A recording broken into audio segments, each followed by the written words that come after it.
I have two things at the top, and then I'll turn it over to our National Security Advisor. So this afternoon, the President and Vice President will host a reception celebrating Asian American, Native Hawaiian, and Pacific Islander Heritage Month here at the White House. The Biden-Harris administration has leveraged the full force of the federal government to ensure the promise of America for all AA and NHPI communities, including by using an executive order establishing the President's Advisory Commission and the White House Initiative on Asian American, Native Hawaiians, and Pacific Islanders. The Biden-Harris administration has delivered the most equitable economic recovery on record, with nearly 15 million jobs created, including historic AA and NHPI small business growth. We are also working to ensure equal access to quality education, expand affordable health care for children and families, combat hate, improve disaster recovery, preserve indigenous heritage and lands, and protect civil rights by advancing language access and data equity. And you'll hear from the President directly on this work later today. And finally, today, the Biden-Harris administration is kicking off this year's Infrastructure Week. I know you all are very excited about that. We are celebrating the historic progress of President Biden's Investing in America agenda, which continues to create good-paying jobs, boost domestic manufacturing, strengthen supply chains, and grow the economy from the middle out and bottom up. While Infrastructure Week became an empty punchline during the prior administration, President Biden is delivering an infrastructure decade that will benefit communities for generations to come. To date, our administration has announced over 56,000 infrastructure projects across the country and delivered over $450 billion from the infrastructure law. Today, we release an updated map showcasing thousands of projects that are underway, as well as new state-by-state fact sheets that spotlight investments and projects across the President's entire Investing America agenda. This Infrastructure Week, we are also calling out Congress, Republicans in Congress to be more specific, who voted against President's infrastructure law, but are now showing up at groundbreaking events and ribbon cuttings. We're also calling on congressional Republicans to extend funding for Affordability Connectivity Program, which has lowered internet bills to enable more than 23 million households to access affordable, high-speed internet. Without congressional actions, millions of Americans will see their internet bills increase or lose internet access at the end of the month. With that, as you can see, our National Security Advisor, Jake Sullivan, is here to give a Middle East update. Jake? Thank you, Karine, and good afternoon, everyone. Before I take your questions, I want to step back and make some comments on the latest developments in the Middle East. There's been a lot more heat than light in the recent coverage and commentary about the war between Israel and Hamas. So I want to take a moment today to get back to basics and lay out the administration's view. Here is how we see it. 1, this is a war between the State of Israel and the terrorist group Hamas, whose mission is to annihilate Israel and kill as many Jews as they can. The war began on October 7th, when Hamas massacred 1,200 people and took more than 200 hostages. There was a ceasefire in place on October 6th. Sinwar broke it.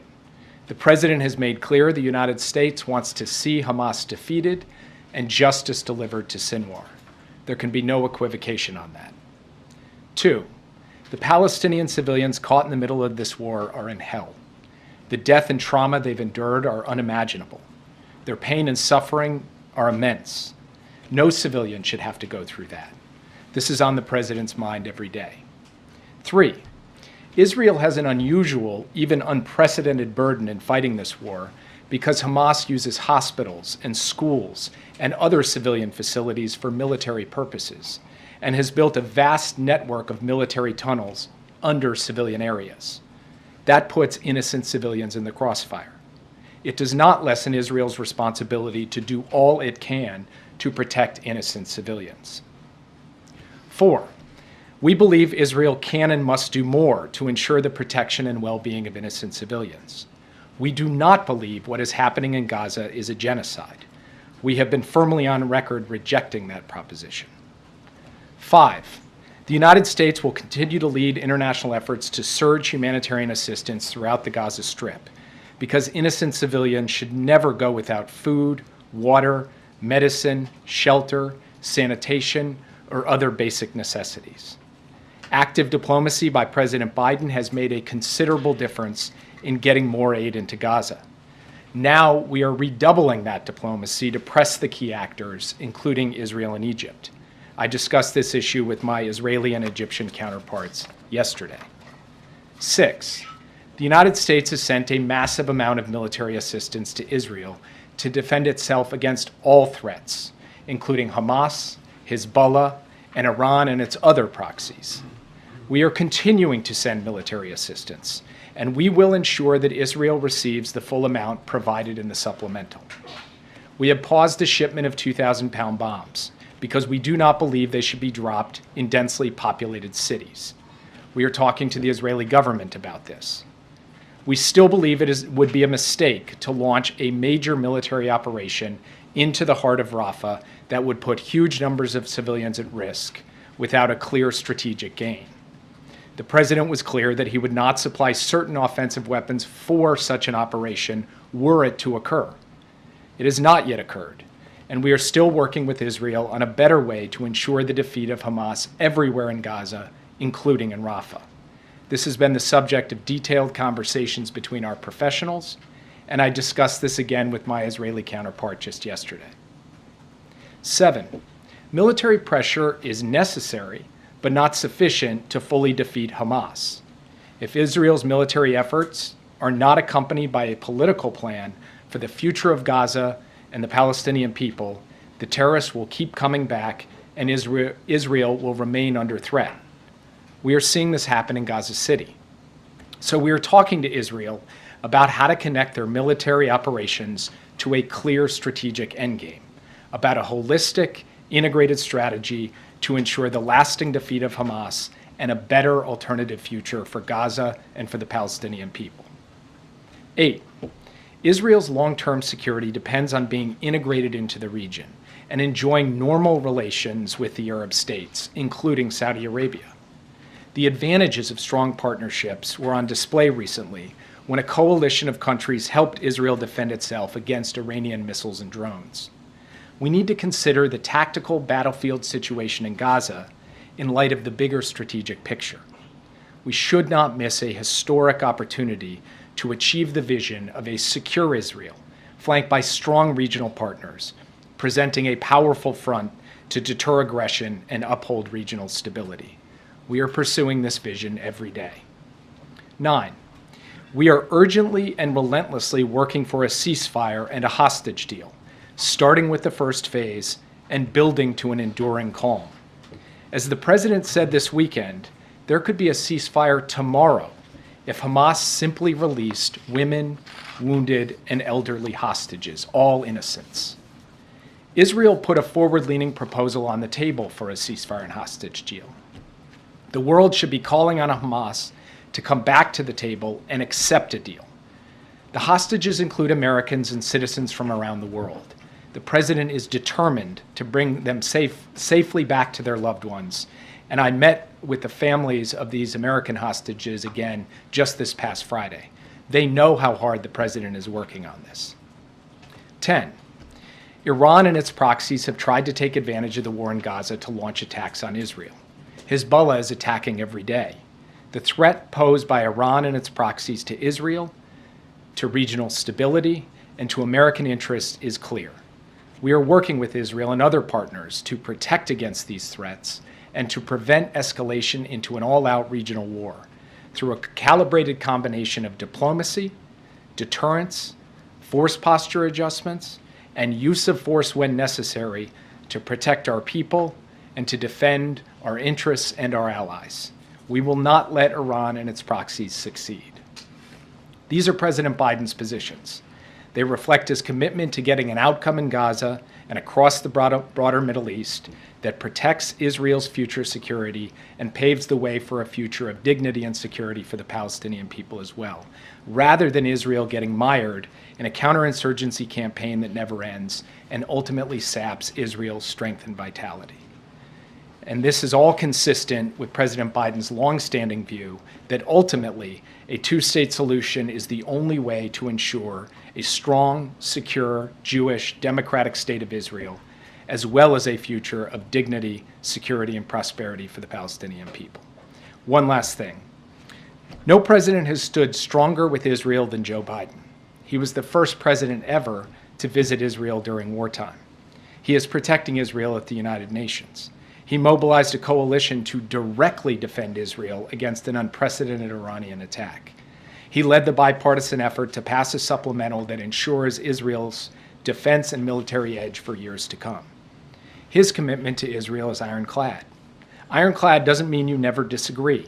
It means you work through your disagreements, as only true friends can do.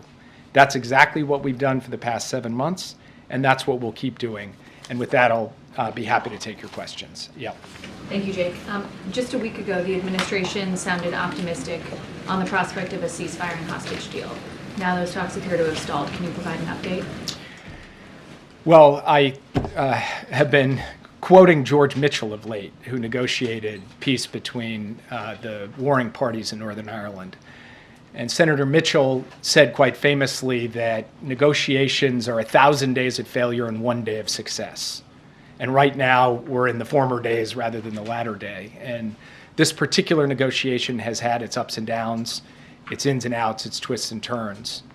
And what I laid out in my opening comments remains the case. There could be a ceasefire tomorrow if Hamas would just go ahead and release women, wounded, and elderly. We do believe Israel has put a good proposal on the table. Hamas has put a counter-proposal on the table. The world is calling for a ceasefire. Those who are doing so should go to Hamas and say, come to the table and work until we get a deal.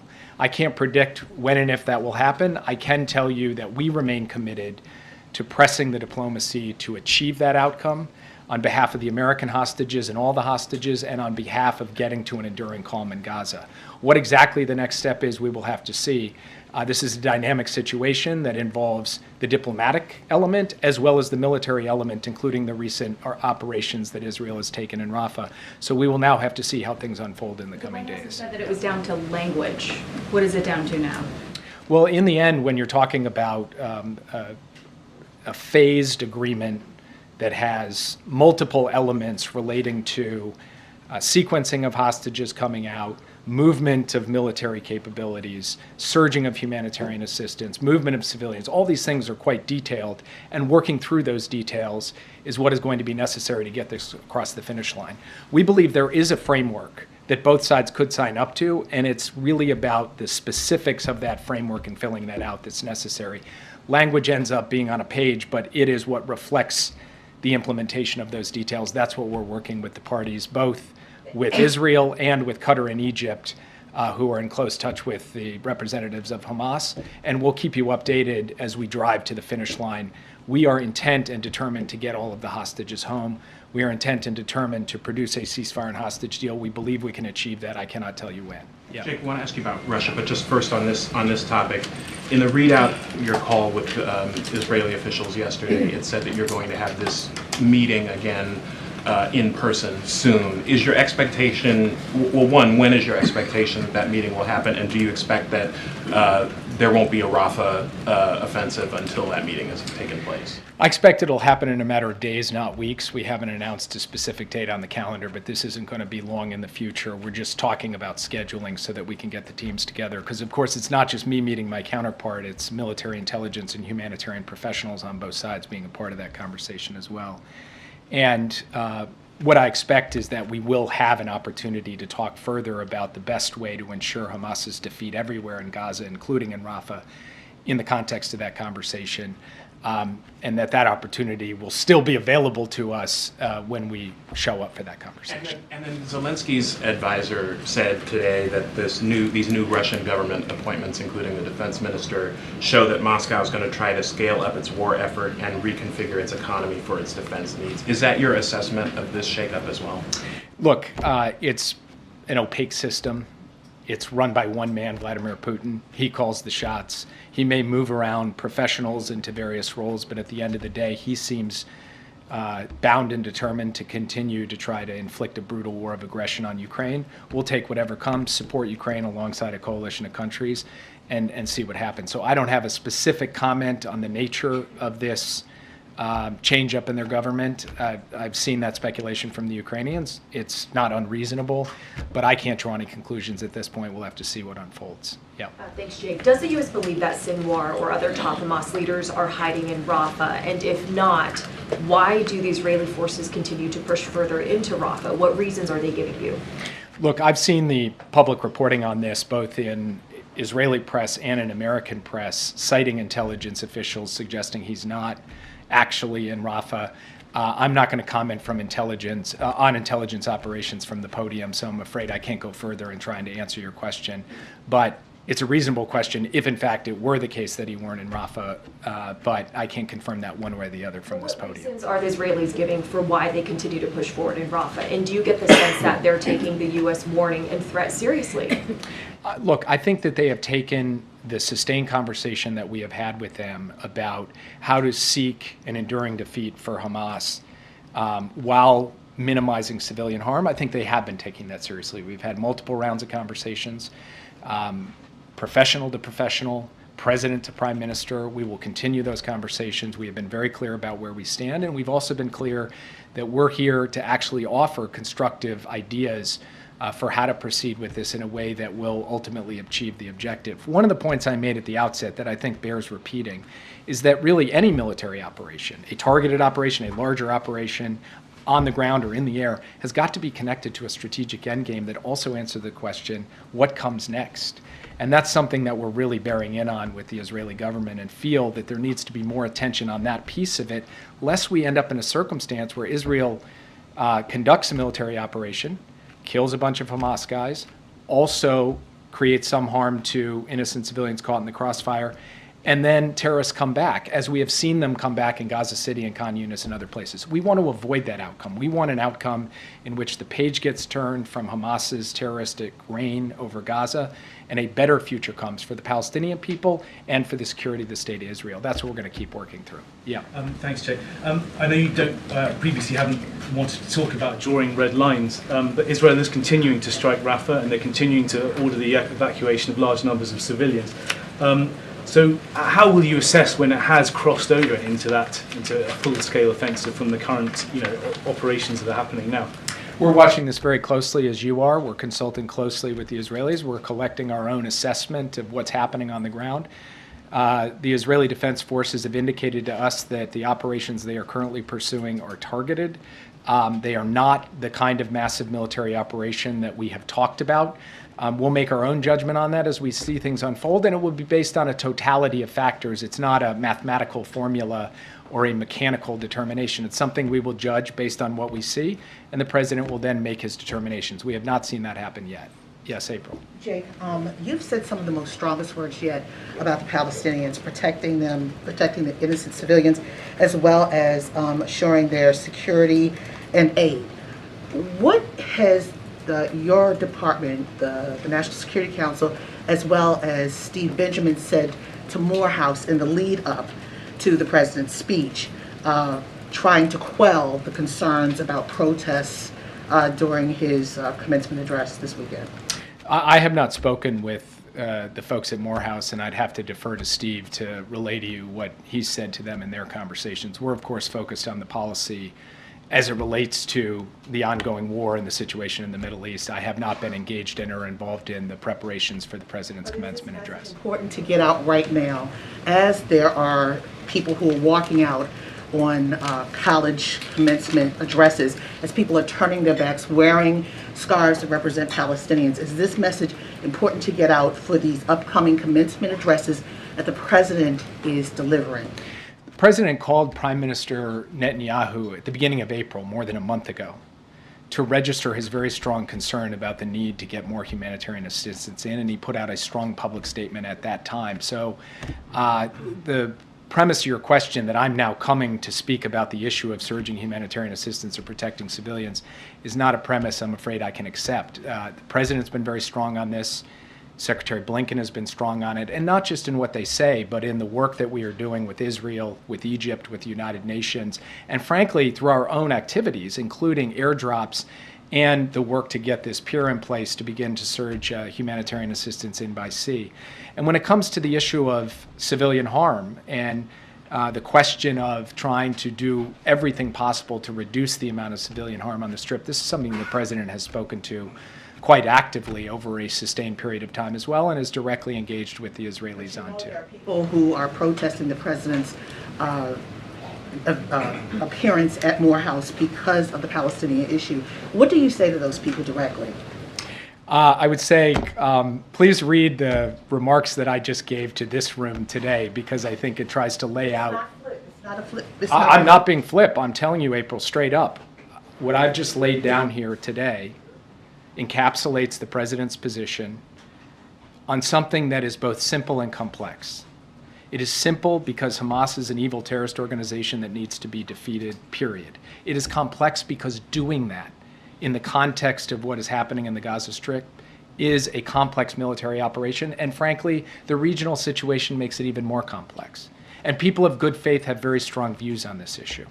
And we will engage with people across the, across the board of folks who have come to this with their own perspective, their own worldview, and all we can do is tell them, how do we see it? Where do we stand? And what I've tried to lay out for you, step by step, is where we stand on a set of issues that raise questions of policy, of course, but are also deeply human. They're deeply human for the hostage families. They're deeply human for those who lost their lives in a massacre on October 7th and whose loved one lost their lives. It's deeply human for innocent people who are caught in the crossfire and are struggling to get access to basic necessities. And we're going to keep speaking to that as we go forward and continue to follow what we believe is in the best interests and reflective of the values of this country. Yeah. Thanks, Jake. There was a New York Times analysis today that showed Russian missiles breaking through Ukrainian air defenses in far greater numbers over the past couple of months, with interceptions down. At the same time, there's this apparently, Russian forces gathering and surging on this new front in the north. Is any of this the result of delays in getting arms to the Ukrainians, or what accounts for this turn? So part of it is the fact that Russia has continued to push the envelope in terms of just the brutality and intensity of its campaign. It has sought more targets across a wider range of Ukraine, most of them civilian, frankly, trying to destroy the Ukrainian electricity grid with an even greater determination this year than they had last year. Part of it is about the need for us, the United States and our coalition of countries, to surge yet more air defense in so that Ukraine has it. And yes, part of it is about a 6-month delay in being able to get assistance to Ukraine that has put Ukraine in a hole, and we've made no bones about that from this podium. So we have started moving air defense to them. We intend to move more, and by we, I don't just mean the U.S., I mean our whole coalition with the President, Secretary Austin, myself, working day in, day out to coordinate those deliveries and to put Ukraine in a position where it is better able to defend against what Russia is throwing at them, and what they are throwing at them is quite considerable. Yeah. Follow up on that. Can you quantify how quickly are the new packages of military assistance arriving on the battlefield in Ukraine, and if the U.S. is confident that they'll arrive in time for the Ukrainians to be able to fend off advances in Kharkiv and other regions? The same day that the law took effect, now 2-3 weeks ago, the president signed out $1 billion package. Some of that equipment is already on the battlefield. On Friday, he signed out another package. Some of that equipment will get onto the battlefield this week. Now, some of it has a longer lead time in terms of our ability to ship it, organize it, and get it in. So I don't want to suggest that all $1 billion worth of equipment is on the battlefield. But what you will see is a steady flow week by week. It's not like we've got to wait well out into the future before stuff starts getting delivered.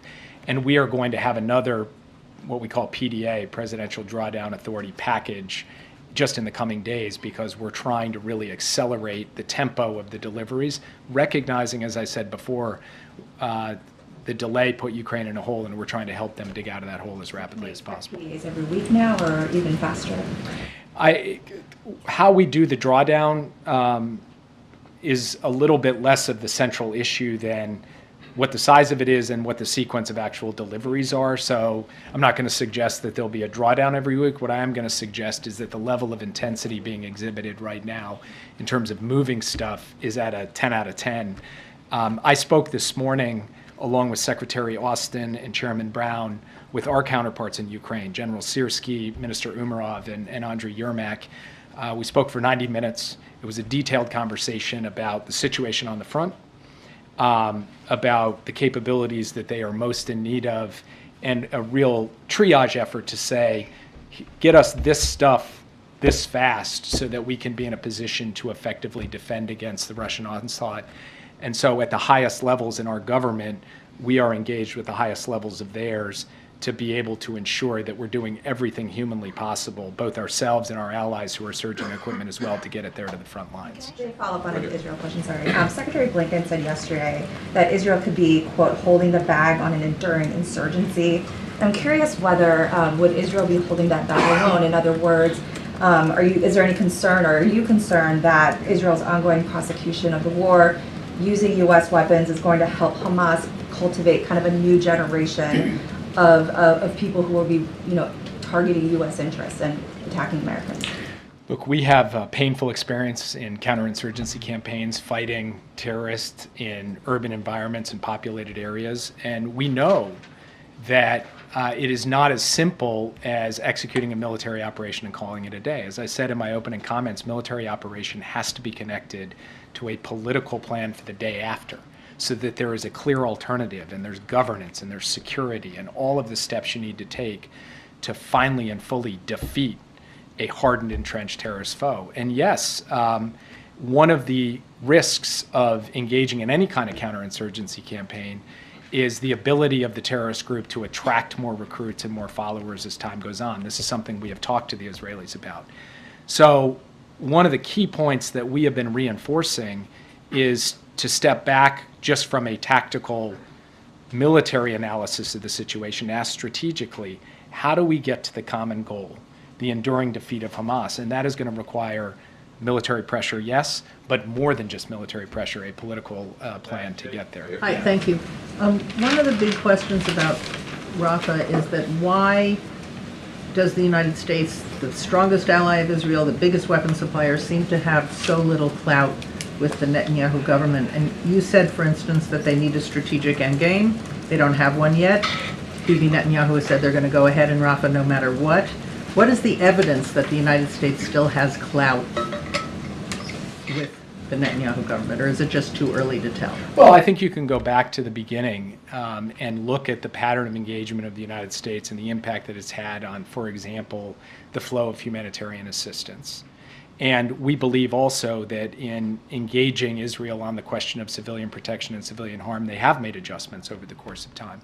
And then with the question of a strategic endgame, I don't think that's really a question about American influence. That's a question about Israel's strategy and what Israel chooses to do. The Prime Minister doesn't have to answer to us on that. He's got to answer to the Israeli people on that, because he's ultimately having to deliver for them the long-term security and a clear answer to the question, how does Hamas get defeated on an enduring basis and what comes after? So I think sometimes this whole issue gets put a little bit too much into the frame of the U.S. and Israel and not enough into the frame of these are sovereign Israeli decisions that they're making in a democracy.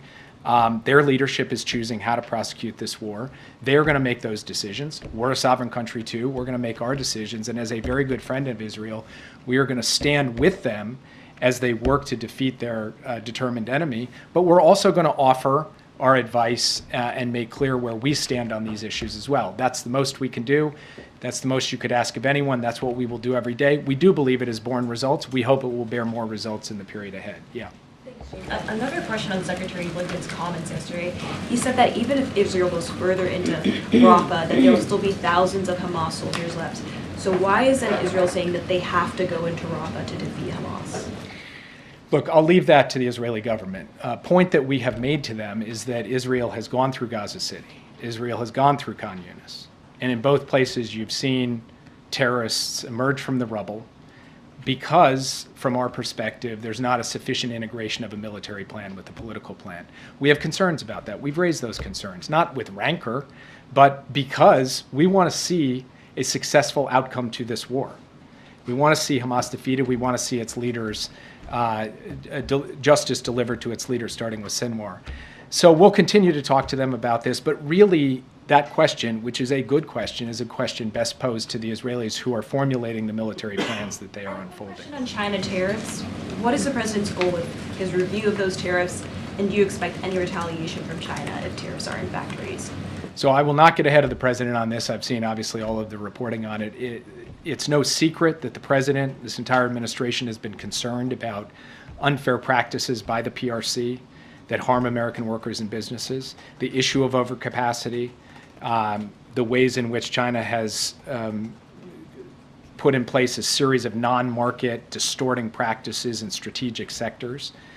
And he has said consistently, I'm going to stand up and push back against that. And so that's the frame that he approaches this with. And then I'm going to leave the specifics to be announced in due course, I would say in short order. Yeah. Jake, you cited the humanitarian aid as a way to influence Israel and a clout of the U.S. But this, even the aid coming to Gaza, has been curtailed now. It's been blocked. So barely any aid coming in. And also the repeated attack by settlers and extremists in the West Bank of allowing the aid in. So how can you make sure that actually the U.S. has that clout that you're mentioning? And second, if you allow me, many Arab states said that, including your allies, said they're not going to take part in the day after plan in Gaza in any shape or form, whether it's a force or it's administration. Netanyahu said too that he doesn't want the PA to take part or a two-state solution. So what's your vision when it comes to the day after? How can you push the Israelis to materialize this into some kind of plan of action?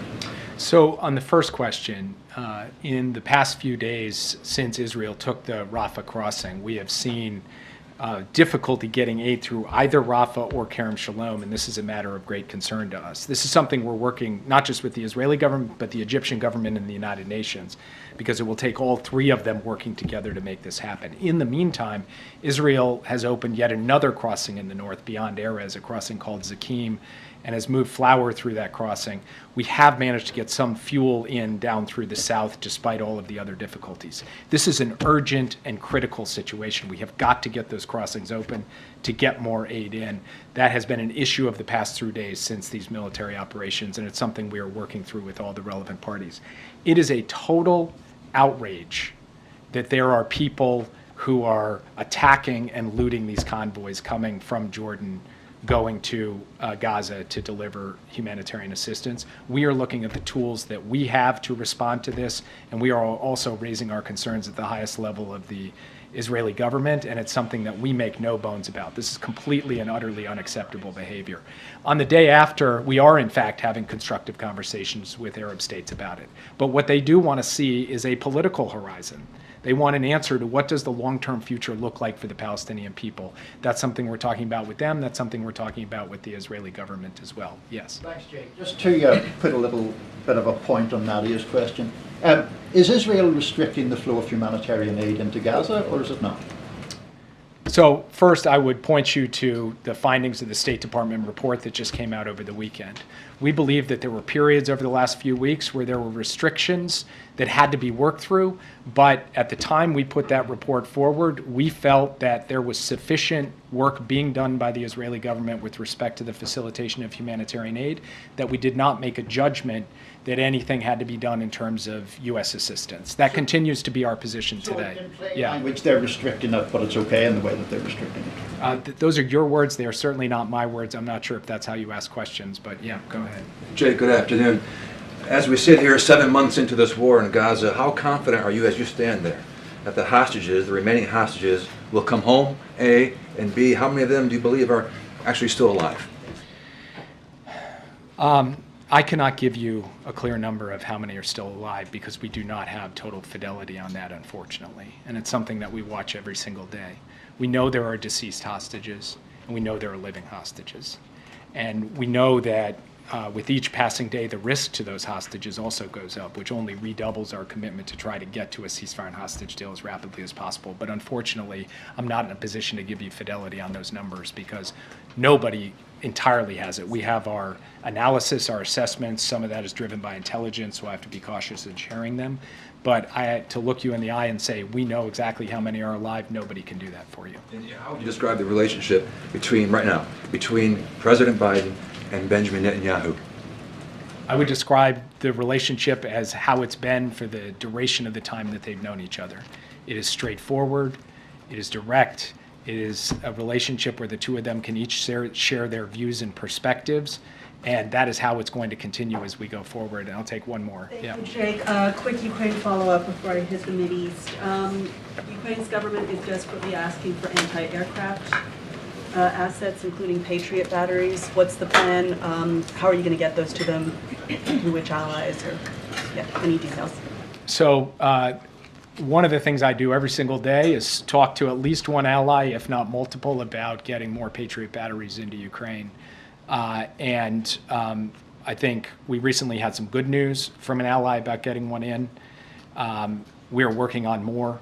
That's just something that we're going to continue to try to procure. And beyond Patriots, we're looking for other systems as well, because we believe that there are a number of allies who have capabilities they could share and ways in which the United States could help them with their air defense needs as a backfill.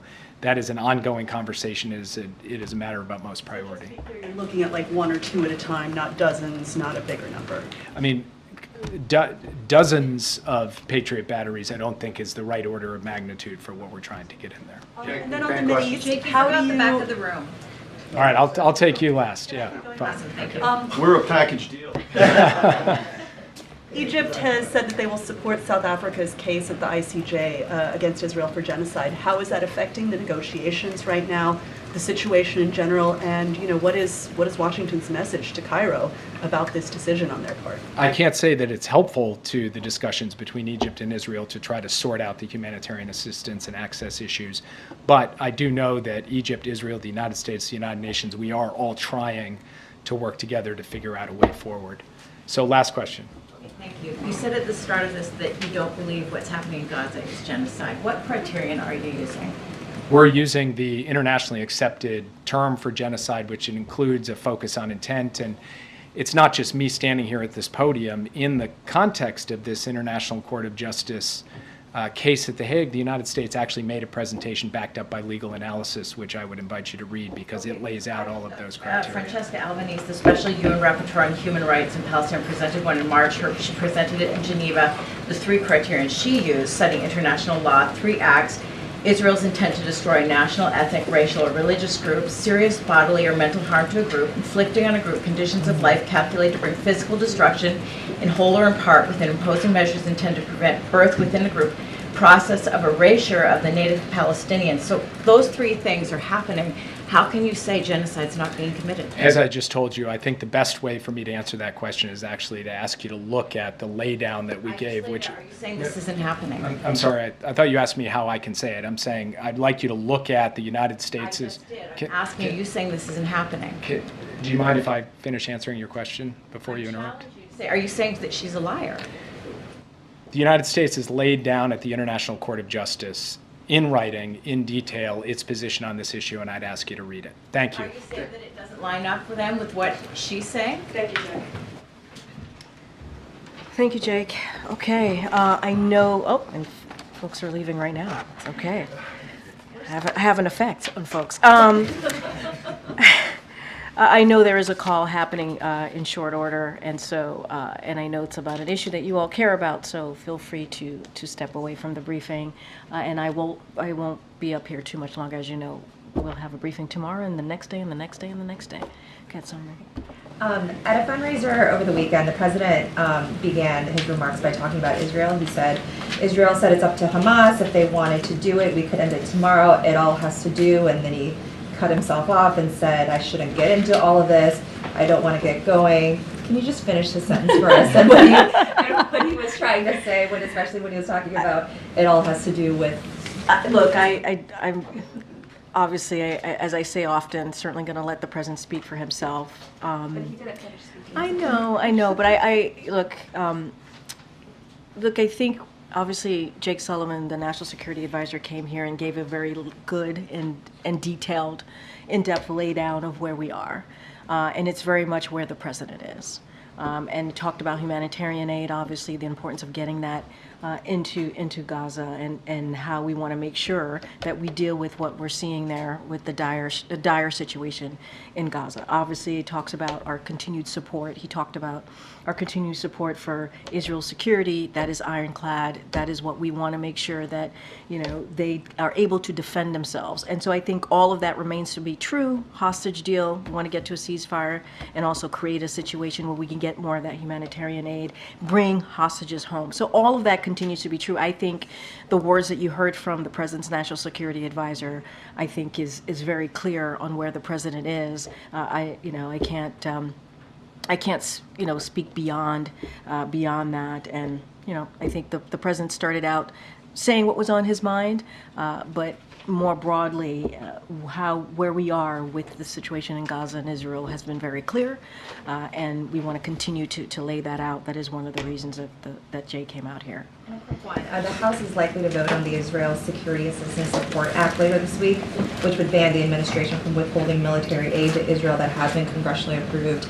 Is that something that, it's obviously a response to the president's comments over the last week, so is that something that the White House would oppose? Are you talking to Democrats who might be inclined to go with Republicans on this? So look, I'll start off, I just repeated basically what I wanted to say to this question, which is this president has been very clear. His commitment to Israel's security is ironclad. That has not changed. We share Israel's goal of defeating Hamas, and will continue to stand with Israel to make that happen. We've been very clear. As it relates to the announcement that the president made in the interview last week on CNN, we have paused only one shipment.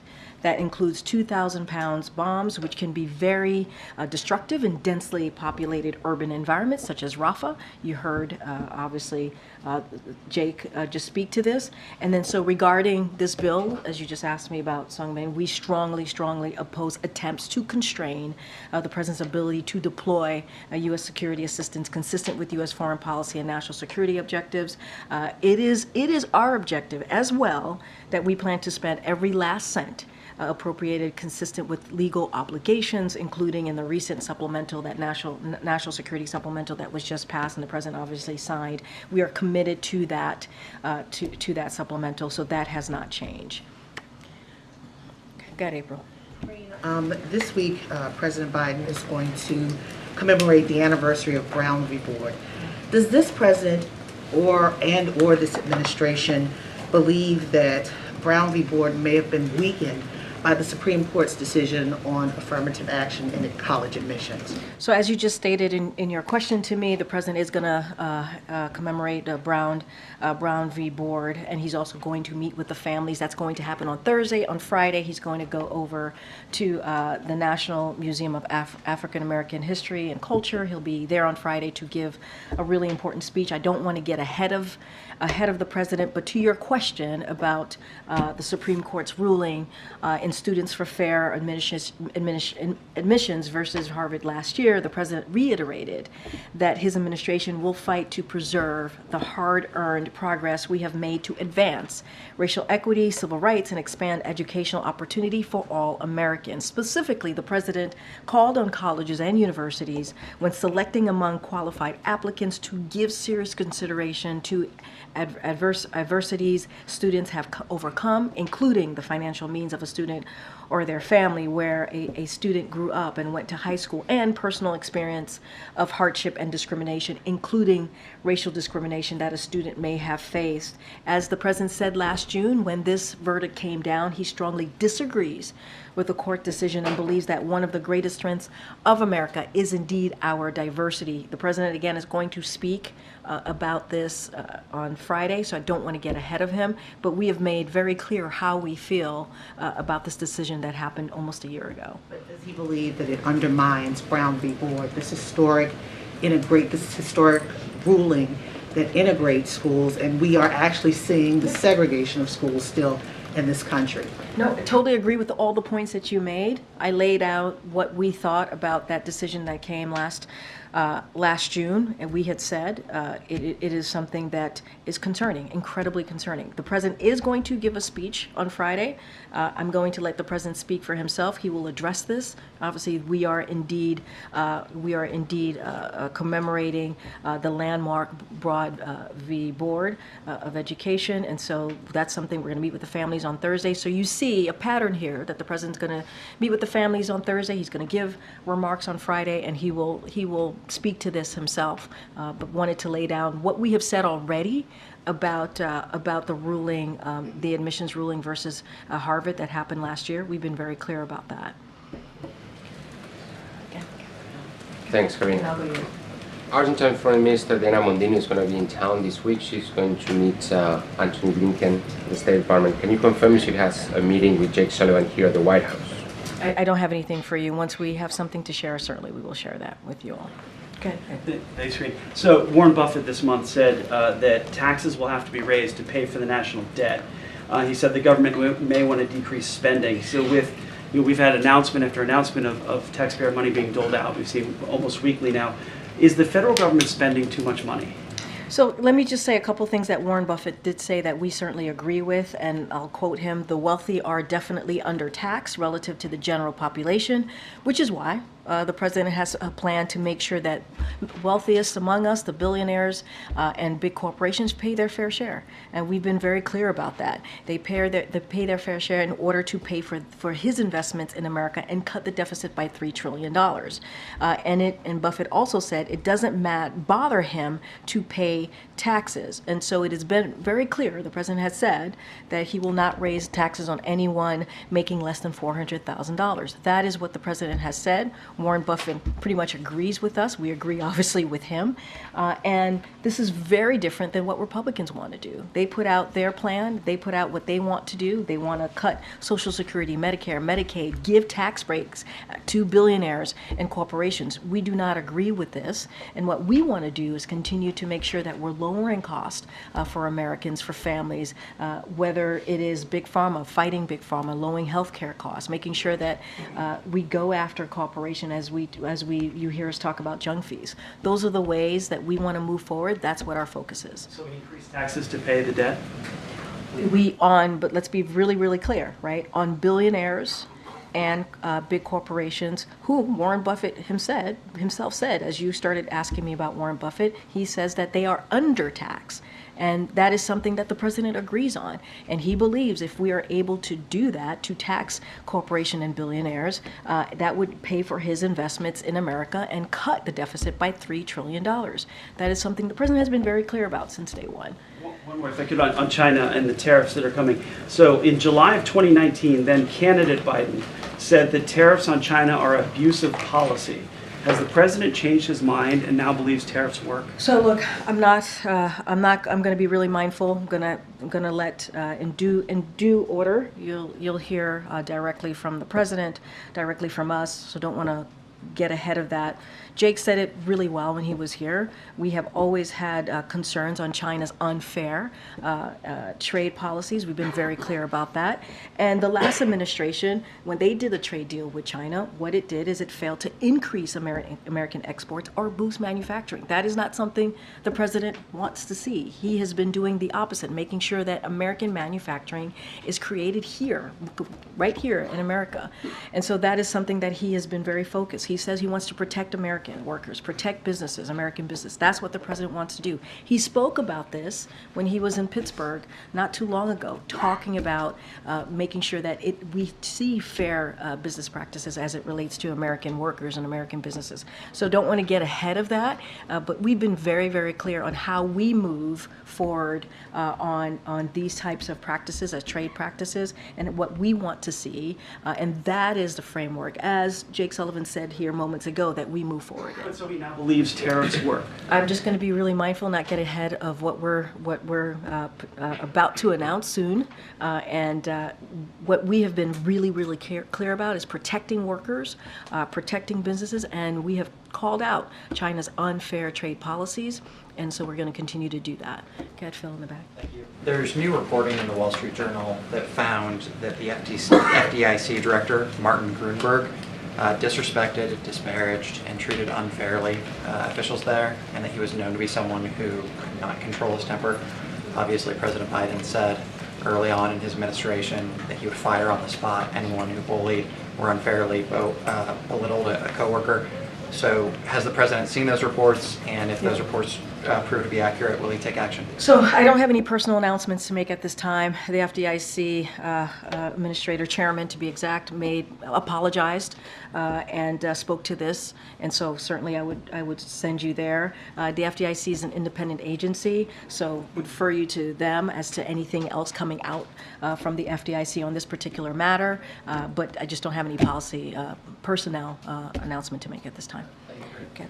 Thanks, Karine. I know you don't want to get ahead of the announcement, but can you just more broadly talk about the role that tariffs play here in trying to balance protecting American workers versus consumers? Because tariffs are often a tax to consumers.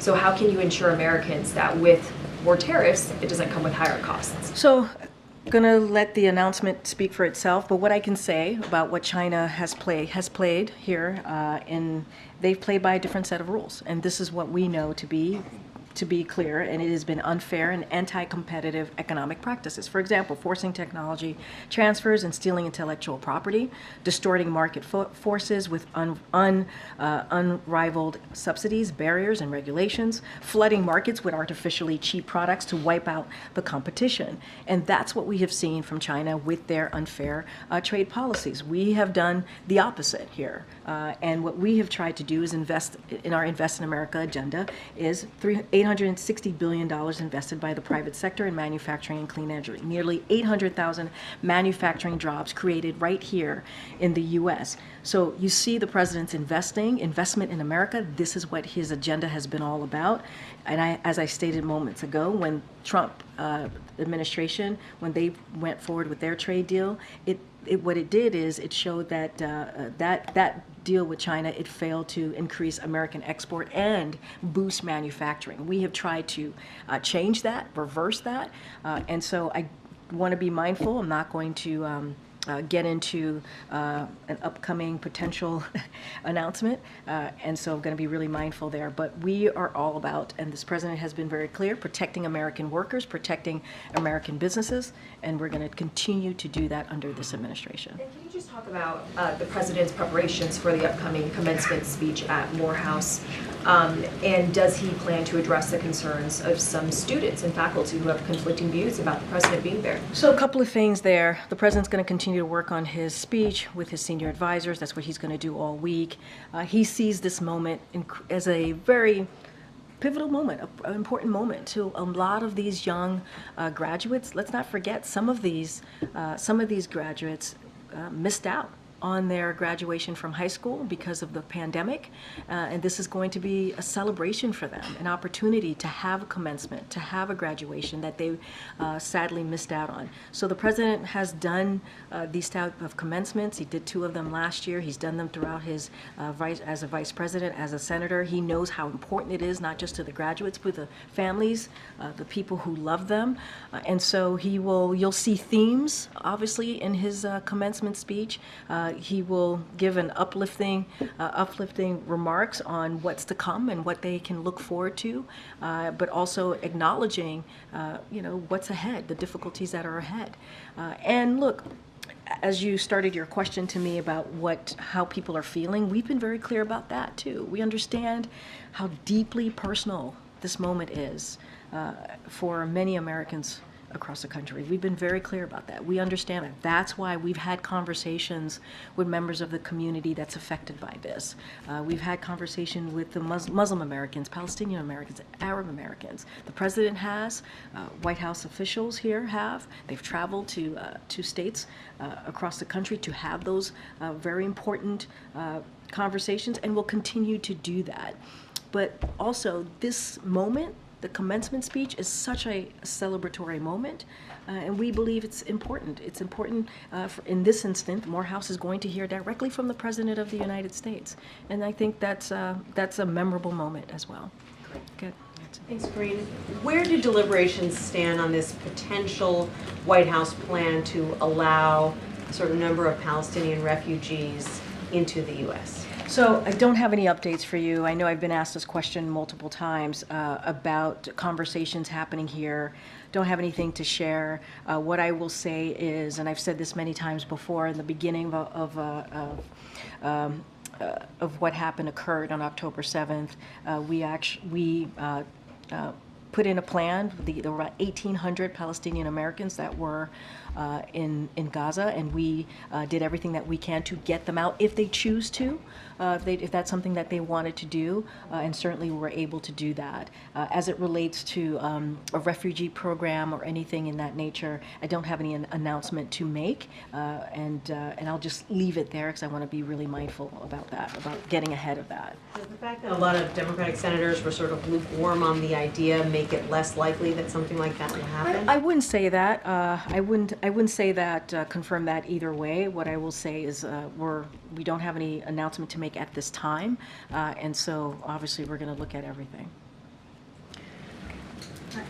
So the U.S. has withheld bomb shipments to Israel, and on Friday the State Department sent a report to Congress.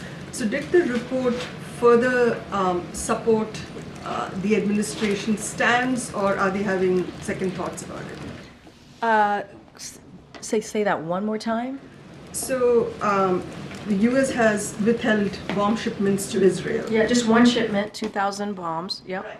And so we had 2,000-pound bombs. Right. Yep. So and that is connected to what we have said, and we have made very clear about our public and made this publicly and privately, our concerns about a major military operations into Rafah. And so we have been very clear about that because of the more than 1.4 million Palestinians who are there, they are seeking refuge. And so we've been very clear about that. So we have paused one shipment, and that's what the President spoke to last week. That's what Jake spoke to just moments ago. Right, so the report, does it sort of further strengthen what the president is doing, or is it giving him pause? What did you think of the report that the State Department sent to the Congress? I mean, I think Jake spoke to that, and he talked about the findings of the report, how it wouldn't change our policies. That's number one, and this is an ongoing, transparent process. I don't have anything else to add beyond that. Look, when you think about the pause on these 2,000-pound bombs, the reason why we paused it is because we want to be mindful, right? We understand that there is in Rafah, there are dense areas that have Palestinians who are seeking refuge. And we want to make sure those civilian lives, those innocent civilian lives, are protected. That's why we've made very clear about our concerns about a major military operations there. That is the reason, that is the focus, understanding that fact, and that is a fact. And so we're going to continue to have those conversations. You heard Jake talk about in upcoming days having an in-person conversation with his counterparts, continuing these group meetings that they've been having with the NSC's been having with the IDF, the Israeli government, and so that's going to continue. We're going to continue to be really clear about our concerns, as we've been publicly, as also privately, and so those conversations continue, and that's why the president has been very clear. There are 1.4 million civilians, innocent civilians that are in Rafah right now. And we want to be really careful and mindful. We want to see a plan that speaks to how is Israel going to make sure that those lives are protected. It is a pause of one shipment, and that shipment is related to what we believe it could be potentially, an issue here in Rafah, being very, very clear about that. Great. Okay, go ahead. Thanks, Karine. Some recent polls, and I know you've said the president doesn't govern looking at polls, but some have shown his popularity eroding amongst young people and also non-whites, and it's not only related to Israel. Is he aware of that? Is he going to try to refocus his messaging or tweak it to speak directly to those groups that have felt left behind? So look, and going to be mindful about this upcoming election, not going to comment about that, the 2024 election, or how these polls will affect the 2024 election. Going to be super mindful. But more broadly, we believe that young Americans support the president's agenda more broadly, right, in an overwhelming way. And the president has stood with young Americans on many of the issues that they care about, because you said beyond what's happening in the Middle East. And so when it comes to climate change, right, that's something that he's been very clear about and has been the most progressive president on that particular issue. And he's going to continue to do that. We understand as well that while the economy is turning around, and you've heard me talk at the top about the 15 million jobs created and what we've been able to do to turn around the economy, we understand that prices are too high, and young people in particular are feeling that. And so we're going to continue to work on those issues. We're going to continue to do everything that we can to lower cost. I talked about the situation in the Middle East and how young Americans are feeling about what they're seeing in Gaza, and we understand how painful it is, this moment is for them. That's why we've been working so hard to try to get a deal that would lead us to a ceasefire, get hostages home, make sure that we get that humanitarian aid. Let's not forget that the U.S. has led the effort in getting humanitarian assistance into Gaza. And so, going to be super mindful about the particular polling questions, but we do believe that we want to make sure that we have an economy that works for young people. We want to make sure that we listen to young people and hear them out. We want to make sure that we continue to work on some of the issues that the president has talked about, whether it's student debt relief. This is something that the president, it's not going to stop him from doing the work that he has been very clear about wanting to deliver for the American people, including young Americans. So Messaging to minorities. Well, and what do you mean specifically about that? Hispanic voters. Yeah. Well, I'm not going to speak to Hispanic voters or voters more specifically, but if you look at what the president has been able to accomplish for different communities, we have seen an economy that he has created, right, that he's wanted to create, that is not a trickle-down economy, that is very much from the bottom up, middle out.